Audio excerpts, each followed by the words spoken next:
So we're here today with Scott Pexton, who has joined us from a company called EcoScraps. And Scott, what is EcoScraps and what do we do with it?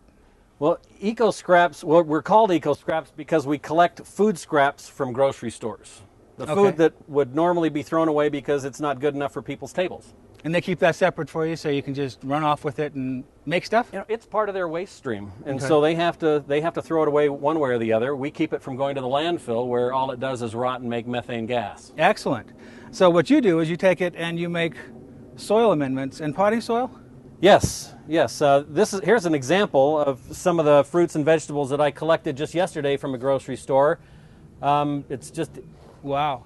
And all the fruits and vegetables that you wouldn't want to have in your kitchen. Now, what do you do with that? Do you run it through a grinder or something to chop it up? Yeah, that first of all, it has to be detrashed.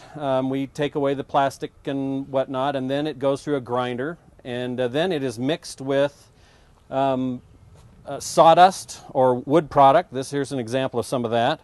And then we add some Montmorillonite clay, which is really a remineralizer for... Montmorillonite has a lot of micronutrients and things that plants and people need. Over 70. So that's excellent. Yeah. So we mix that together, and then it composts in a traditional fashion, windrows, and meets all the U.S. composting guidelines that are required for composting. So then people can pick this stuff up and either incorporate it into their flower beds like you see in the front there, or into their vegetable gardens. And I would imagine you could even use it as a top dress if you've got plants already growing and you don't want to disturb them. The wonderful thing about compost is that it's good all over the yard. Top dressing lawns, transplanting shrubs, mulching around existing plants and flower beds and things of that sort. It's the ultimate soil amender. And there's no manure in it. A lot of people are concerned about no animal manures in their compost. That's one of our fun taglines. Our bags say on it, no poop, no chemicals. Excellent.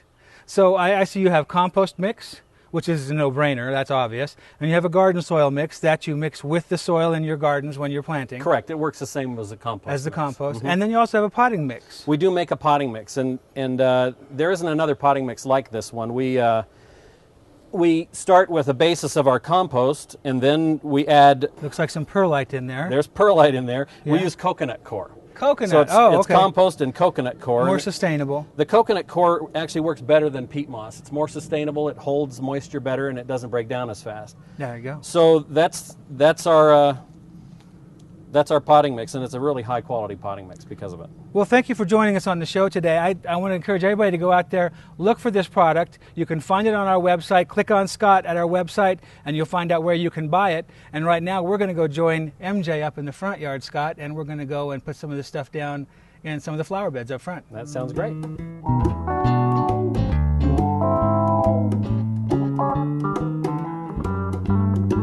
Scott is with me now in the front yard of the house where we have some really thick clay soil.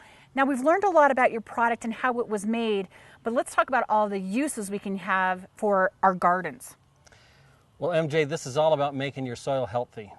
Healthy soil equals happy plants. Yes, it does, with no chemicals and no poop. No chemicals and no poop. This little spot here that we're going to put this hen and chick in, as soon as we get down under some of the mulch here, we run into the traditional Colorado clay, and compost is what it's all about. It makes clay soil better. It just makes the soil better. And even if you have sandy soil, it will actually benefit sandy soil just as much because it helps it hold moisture. So there isn't a soil that we have here that this kind of compost isn't going to improve growing conditions. Every year you can put organic material into your soil. It gets used up. The plants use it up, and every year you can keep adding organic material. We never have enough, not around here. So now we can take this soil and mix it right in, and you can see the amazing difference between what you've taken out of the hole, and you can see all the nutrient-rich product coming right out of the bag. Now, we like to call it naturally nutrient-rich. Say that 10 times fast. Once you get it on your tongue, it keeps working. But that looks amazing. You can already tell that the plants are going to have a much better root system to grow into. Because a lot of people forget that plants, even little hens and chicks, that the roots need oxygen, and in clay soil that's especially difficult. Yeah, compost is good for any of the soils that we run into here in Colorado. It's going to make it just richer and it's a universal option. Absolutely. Well, this plant is going to be much happier in this garden, and I'm sure we're going to add a little bit more in here just to give the rest of the soil a little bit of additional nutrients to the soil.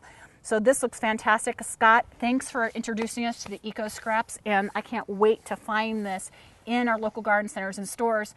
To find the product, make sure you join us at digincolorado.com to find out where you can purchase your EcoScraps. Coming up next, though, we are going to visit fruit trees and small fruit plants that you can plant in your garden and have success with here in Colorado. Coming up today, we're going to take a fresh take on a Greek salad using some fresh watermelon from the garden or from the market.